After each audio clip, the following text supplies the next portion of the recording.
challenge of teaching global citizenship is to make complex issues and stories from faraway countries feel relevant to students in the UK. But fair trade is an issue that directly links consumers in the West with producers in other countries.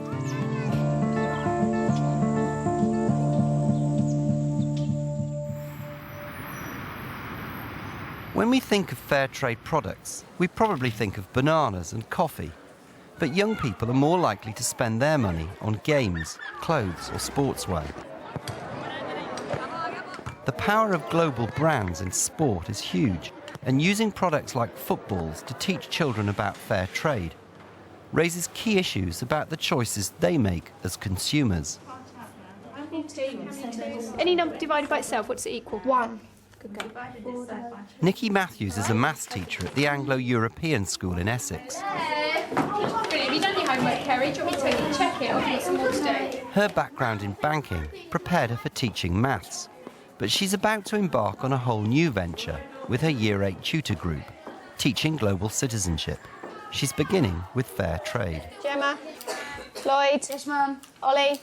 At this school, everybody has to take part in citizenship, so whether you are citizenship trained or not, you have to take on the role of a citizenship teacher at some time throughout the school year. So basically, it's just a case of it's now my turn to do it.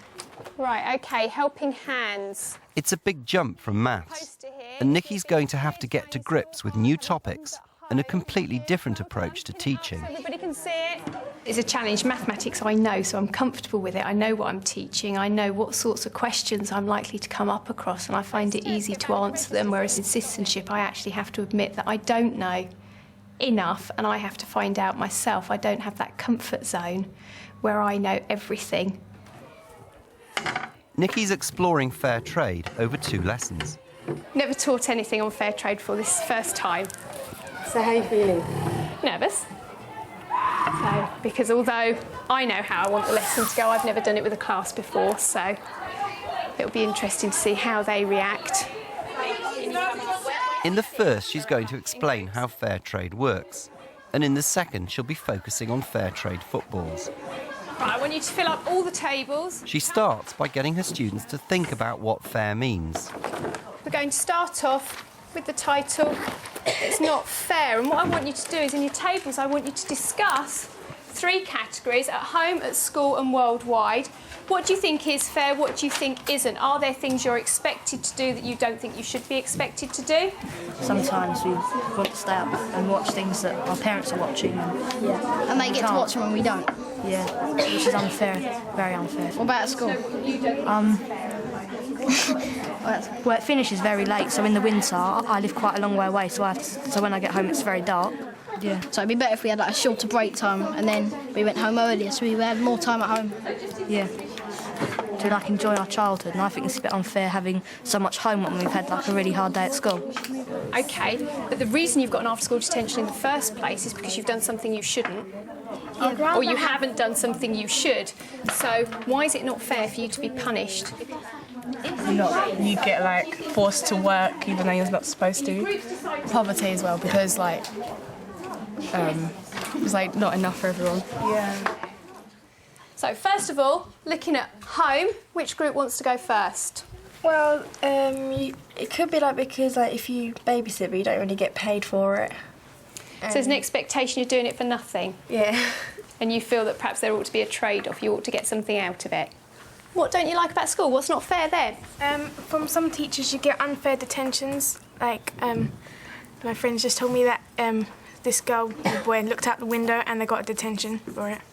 Some teachers they're different from other teachers because they're rude to students.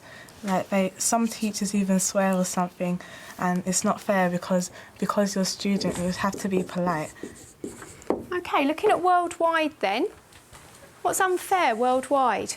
Some lands, like America and our land, England, have like loads of money and food, but in countries in Asia, like I can't think of any at the moment, but they don't have like much food or anything, and they starve. And I don't think that's really fair because we've got loads of money and they don't. Right, so we're looking at the distribution of wealth and food throughout the world is unfair. So if we look at all these things that we've said we either think aren't fair at home, school or worldwide, why aren't they fair? What do we think fair really means? I think fair is being able to have your say, like, of what you want, instead of people telling you what you can have and what you can't have. Everyone should treat the people the same way that they'd want to be treated. So that instead of having a lot of things in one place and not that many things in another place, you could spread it out so it's all even. Like the big fair trade thing that happens, where the farmer actually gets a reasonable amount for his crops that gets sent over here. Right, so we need to try and make sure everybody's being treated equally. To help the class understand what fair trade is and how it affects people's lives, Nikki's chosen to use a board game in which students take on the role of farmers in the developing world. Yeah, we've got two groups of growers. So we've got the tea growers and you are the... Right, so first thing, you're starting here, you can go round the inner circle and the outer and you can move in between them, but you must stay clockwise. On your sheet, you're going to fill in your income first of all once you've thrown the dice. You then look at what you've got to spend out this year. Whatever else happens, you must spend that money because you need it for your food, clothing and housing. There you are.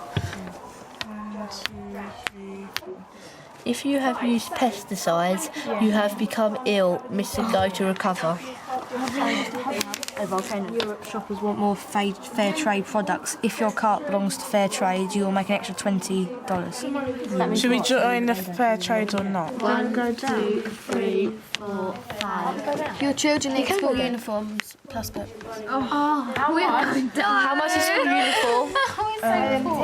We've only got 45 now. 35. Stuff like this does actually happen to people. It does actually happen to people, yes. To start off with, they weren't sure whether it was just all made up, whether it was a scenario that we'd dreamt up for them. And when they started to realise that actually this could happen in real life, it could happen to everyday people, they started to take on board a little bit more how important some of their decisions were. Bad news. A member of your family is ill. Cost of medicine is 10. We haven't even got 10. We don't have 10. So someone... So you're in debt. Which one of you died?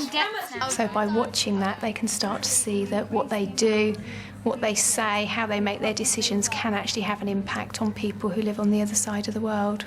What have you found out from this game? In the second year, we kept having to pay things like we needed a concrete floor, we needed new tools, we needed a uniform, and the road was broken, and then our family got ill, and then because we couldn't pay for the medicine, they died, and we still owe them about $135. Right, OK. Did anybody actually manage to join a co-op or get into fair trade whilst working through the board? Lloyd? Oh, we got into a co-op and fair trade. Right, did that help you? Not really, because we ended up minus 255 in debt. Right, what happened to you that made you end up with so much debt? We kept on getting like bad weather and stuff, and we kept on losing half of our crop and rolling like sixes and stuff, which meant that we had to lose another £20. Right, but had you not have got into a co-op and fair trade, would that have made things worse for you? Not really. With us, if we had joined fair trade or co-op, there would be so many things that we wouldn't have had to pay for. Like with the road, it would have been made for us, and with the concrete, that would have only cost £5, but it cost us a lot more. OK, so you've said from the game that you've got various different things out of it, and you've found out that had you have been able to be involved in fair trade, you wouldn't have had to have paid out for essentials like road repairs. You might have had help with health costs, and also you'd be guaranteed better prices for your products, giving you a better income and then hopefully leading to a better standard of life. I've noticed that the fair trade products are quite expensive. They're more expensive than like normal things. Right, but if you have a choice as a consumer between buying fair trade products where you know somebody's going to get a direct benefit at the other end, or buying just regular bananas, would that influence your decision as to which to buy, knowing the consequences of your choice? If you're trying to save money, then you'll obviously buy the cheaper ones. But if you're you're okay with money and then you feel that quite strongly for the fair trade, you'll pay for the fair trade ones. OK, that leads us into our homework. I want you to find out about fair trade products. I want you to find out what's available. Jasmine's mentioned bananas, but I'm sure that isn't the only thing we can find. If you can, try and get some ideas of prices for me. And we can compare them to prices of regular non-fair trade goods next time. I think because I'm dealing with something that I'm not used to doing day to day, the main thing is just to be honest with them. So if they come across something I can't answer or I don't know enough about myself, just say, well, actually, I don't know, let's find out together. And work through it from that angle rather than just stand up saying, I'm the teacher, I know everything. I know what I'm talking about, 'cause sometimes I don't.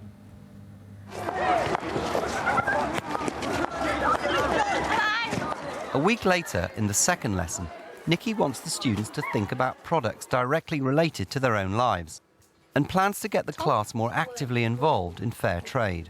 OK, I asked you to go away last time and try and find out for me what was available under the fair trade brand.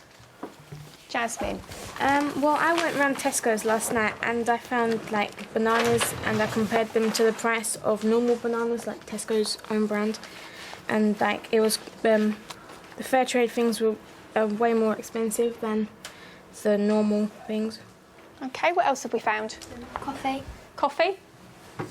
Tea. Sugar. And cocoa beans. I found jewellery. You found jewellery? Sports things. Sports things? What sorts of Like- sports things? Like hockey balls and footballs and things like that. What I want to do now is I want to just have a look at a short video. Nikki's showing them a film about fair trade footballs and the people who make them.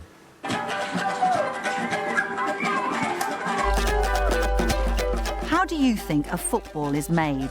The people who make it get kill the cows, take the skin and put them on, and then the meat, they get the meat for the payment. Where do you think it comes from? Somewhere around Africa, America. Well, they're nowhere near each I bet other, it's one of those things that's like made in Thailand. Maybe factories New all over Zealand. the world. So made in any factory. China. In fact, most of the footballs we buy come from one town in Pakistan and are hand-stitched by people who get paid as little as 60p a day.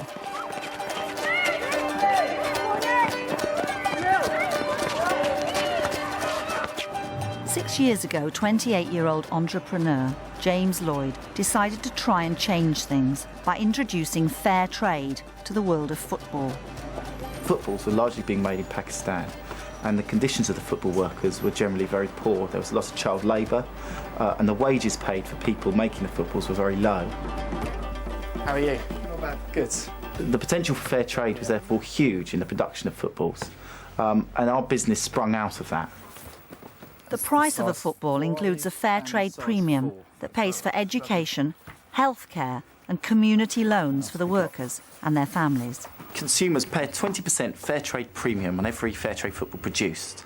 That's anything between 20 pence and £2 per football, which might seem a very small tax on us as consumers, but actually has a huge impact on people's lives in Pakistan. To find out what fair trade means for the people who make the footballs, we've come to a town called Sialkot in Pakistan, the football production centre of the world. Over 85% of the world's footballs are made here, more than 40 million every year.